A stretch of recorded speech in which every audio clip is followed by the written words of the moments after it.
各位好，歡迎嚟到大象電視台。今日係2026年嘅4月26號，呢度係西營盤港鐵站。咁咧，我發覺呢度有一間理髮鋪，即係諗唔到港鐵站入邊有理髮鋪。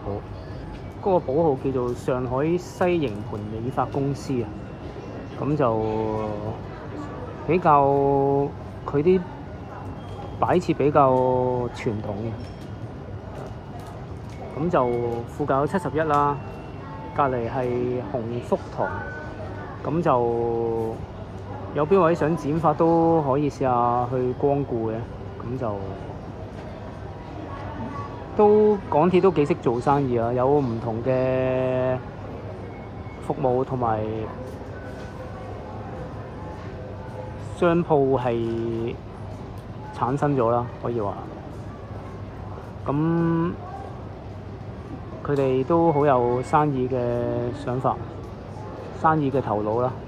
咁就希望香港繼續繁榮落去啦，因為香港都經歷咗好多挫敗。